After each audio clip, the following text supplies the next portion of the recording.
ตุ้มเตลินข้าวเตียงเดียวกันก็รอนเทสานี่ใจก็ใจดูบ็อกซี่นี่จุโมแต่ชวนลัลปันมินเปียมีอินเวงปักขตาไอโซลเวงปักขตามีอินน้อยก็มาละจิรชัดเฮเราดินมุนาขันก็ดิ้งเวนี่จูการิลโรฮิชอมเพลย์ปกเพลย์ริงไงเราอียร์โฟนเห็นก็ง่ายท่าก็ดินมุนคัดเล่มินะฮาร์สเดว่าแต่ชวนก็ง่ายท่าเดโมก็ง่ายท่าจูก็จับจอยว่าอินเทงเงี้ยมินคอยนั่นรู้ตัวก็จ่าเราที่พวกก็รอนตุ้มงั้นมั้งชาเดว่าร้อนใจที่พวกกันตุ้มเวงก็อินช่วงชินปะเทียนฟ้าก็นี่ฮีอันที่ลารอนเทงเสียจูก็ที่ก็ทิ้งลุงจงฮิโมดาร์เวกันเพียร์เวกันเตียงเดียวกันเนี่ยมูมัลเร่ฮิกันในเรารงกับบอลละฮิกาเมนตัตัวระเชนอมขเวงอินในเตะกันเนี่ยจุงปวดจุงหมายจ่าทิ้งลุงเนี่ยนะลากง่ายทัชินค่ะหมายจ่านะตัวเร่งค่ะก็เชลเราปนนี่เรากับหมายจ่าเทตแล้วนี่จูก็เอาตัวเมียปะเทียนินมินคอยเมมาติจวนก็สักจังกุมนี่กุมทุ่มหัวเด็กอาจารย์โตเพื่อที่จะทารินมิรอนคอยเวลียการินนะหินนังมาเจ้าอมติค่ะแล้วพอตู้เจ้าก็เดียปุ่นปุ่นเนี่ยส่วนอินซุยเนี่ยสตักไม่กันนี่เวบกะการินนะหินนังมาเจ้าอมติค่ะโอ้มาน่ารองบอลก็ตุ้มเวตักไล่ที่ขันกันสุ่งกว่าที่กินหัดกันนูเล็กก็ป่าที่กินหัดกี่มาจะสวยเรามีอ่ะขันก็เราอินหัดนั่นสรุปตุกันนี่จ้ะมั่วมีอ่ะก็อินหัดนั่นสรุปตุกค่ะอาจจะจงอินก็อมนาซานี่จู่มินินมูฟิอาตีร์เล่ทาริน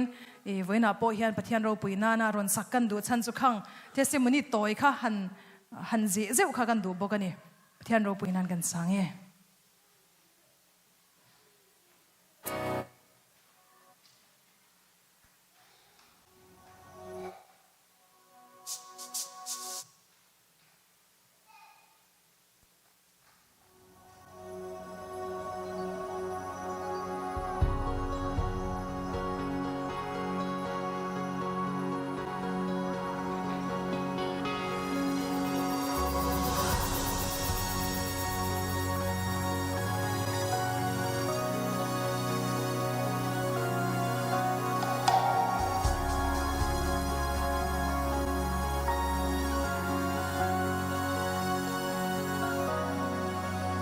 Van de kian iro puizia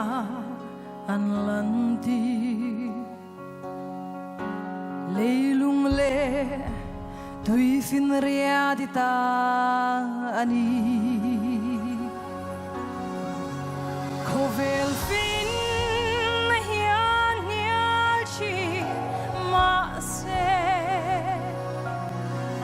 karin atu angin vetin ai lo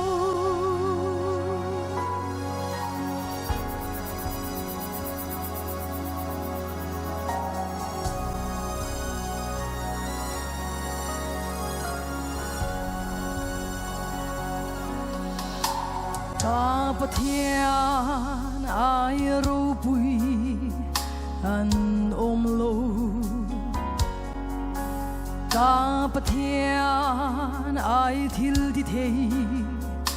an om lo leile vana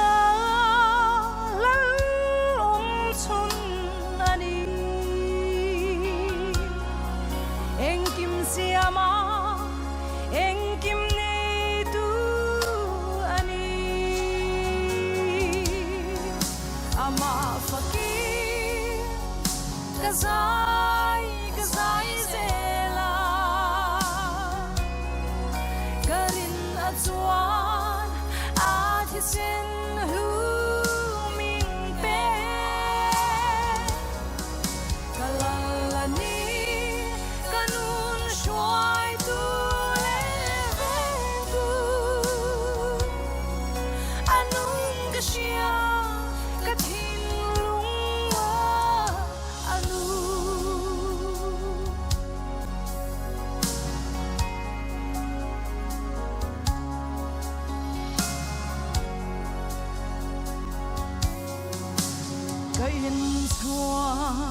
Chin Pathian Fa Kani amaning kim amin shia di ka shia kamuna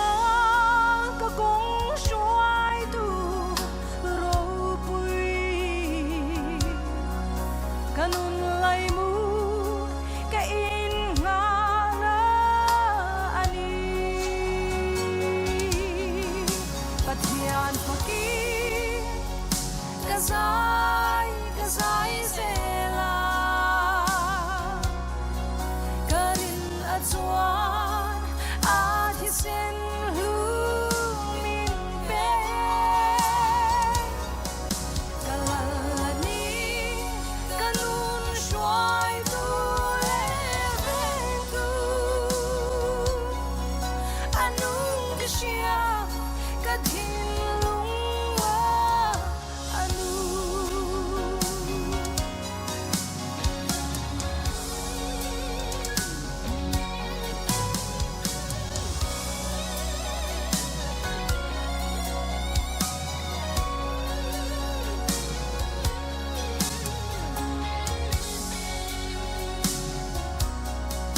karin nahi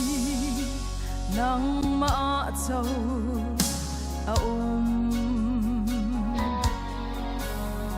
kadu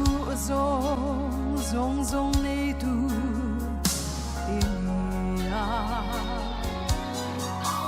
pa she chiang kamu ka tembok chi khovel momo engkim chana ani pathian fakir kazai kazai zela karin atsuan atisen lumin pe kalalani kanun shuai tu leventu anung kashia kathin lungwa anu kalalani kanun shuai tu leventu anung kashia kathin lungwa anu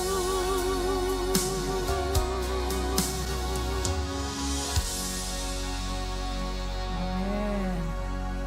Lalpan ro po na sang rose.